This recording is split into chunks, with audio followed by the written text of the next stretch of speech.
What's up, guys? Welcome back to the Flea Flicker with Jackson Kane. It's week 10. It's a beautiful day outside, pretty cold, but other than that, nice day outside. It's Friday. I'm ready for Sunday. That game last night was a real stinker, but I watched it anyway, and it was all right. So. Browns are terrible. Calling timeouts before they even run an offensive play or a defensive play, so whatever. All right, week 10, QB love. Carson Wentz versus Atlanta. Atlanta's 31st against the pass this year in terms of yards allowed. No Desmond Trufant for Atlanta, so I like the matchup for Wentz and company. Jay Cutler at Tampa Bay. Tampa Bay, fourth worst against fantasy QBs. Jay Cutler looked great in week 8. We'll see if he will snap out of it this week and be back to his old self, but I like him this week against the Bucs. Carson Palmer versus the Niners. Niners have allowed 260 points in 8 games. To put that into perspective, 10 teams have played 9 games and haven't allowed that many points. QB hate this week. Drew Brees versus Denver. Even with cornerback Aqib Talib out and defensive end Derek Wolfe, this defense is just too good against the pass. So sit Drew Brees. Kirk Cousins versus Minnesota. Only Denver has allowed less 20-plus yard passing plays this year, and Minnesota ranks second in the league in takeaways with 17, trailing only Kansas City.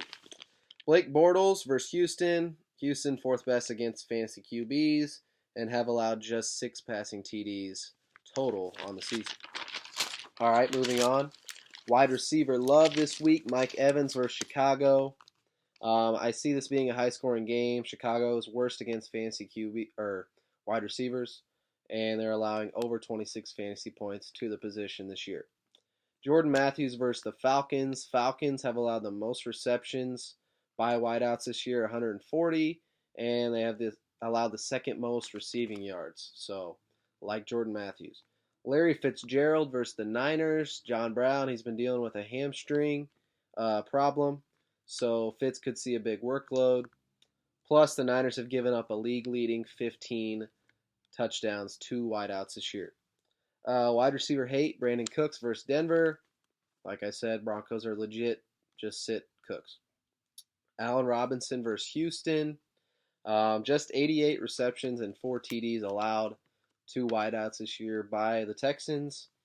Possibly no Allen Hurns in this matchup. He's questionable, but I still don't like the matchup. Jamison Crowder versus Minnesota. Obviously, Deshaun Jackson's been ruled out for this game, which means Crowder will be the main guy besides Jordan Reed for Kirk Cousins and company. But Minnesota, even in these last 3 games they've lost, they've been steady against the pass. Golden Tate had the best game so far. He had 79 yards and a touchdown, but still don't like Jamison Crowder. All right, RB love this week. David Johnson versus the Niners. He posted 185 total yards and 2 TDs last time they played. I expect much the same. Ezekiel Elliott at Pittsburgh. Pittsburgh has allowed 11 total TDs, 2 running backs this year, and they've had problems with physical, stronger backs like Jay Ajayi and LeGarrette Blount in recent weeks. Next guy, Jay Ajayi at San Diego. Tied for third. San Diego's tied for third in most rushing TDs allowed to running backs this year with 11. Add in that San Diego will be without Jatavis Brown and Denzel Perryman. And what is there not to like about Jay Ajayi this week? Excuse me. Spencer Ware at Carolina. This is RB hate. No Jeremy Maclin, like I said. A banged-up Alex Smith and a Carolina defense that ranks 4th against fantasy running backs. Don't like the matchup. Rob Kelly versus Minnesota. This one, I'm just basing it off of nothing. This prediction, I'm going to say that the Vikes get their mojo back this week against the Skins, and Rob Kelly gets bottled up along with their whole offense. Christine Michael at New England. His touches have gone down in 4 straight games. He only saw 6 last week against the Bills. Pete Carroll has come out and said he likes CJ Prosise. He's going to give him more touches this week. So just not fond of the matchup. All right. Tight end love this week. Travis Kelce at Carolina.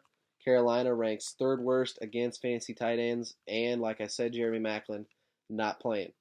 Zach Ertz versus Atlanta. Only 4 teams have allowed more receptions by tight ends this year, and he's coming off his best game of the year. So, like Zach Ertz. Lance Kendricks, surprising name here. Lance Kendricks at the Jets.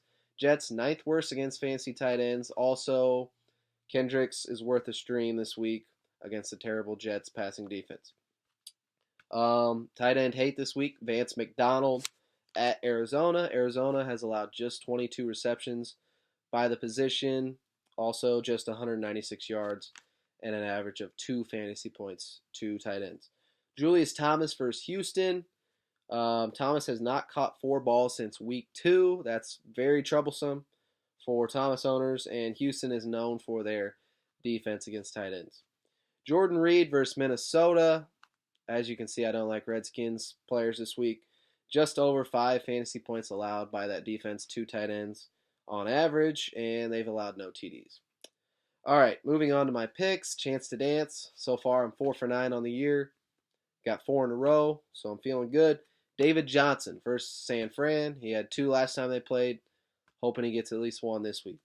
Waste of space. 4 for 9 on the year. Christine Michael at New England is my pick. 3 bold predictions. I'm 12 for 27. Got to get that average up. Hopefully I go 3 for 3 this week. I'm going with Melvin Gordon and Jay Ajayi will combine for at least 180 rushing yards in their game. Next bold prediction, the Panthers will win by 10 plus points versus Kansas City at Carolina this week. So, like the Panthers.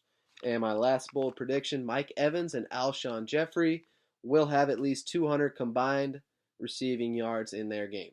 See a high-scoring game, shootout. So, like those 2 guys. Thanks for watching, guys. Enjoy your weekend, and good luck in Week 10. Thank you.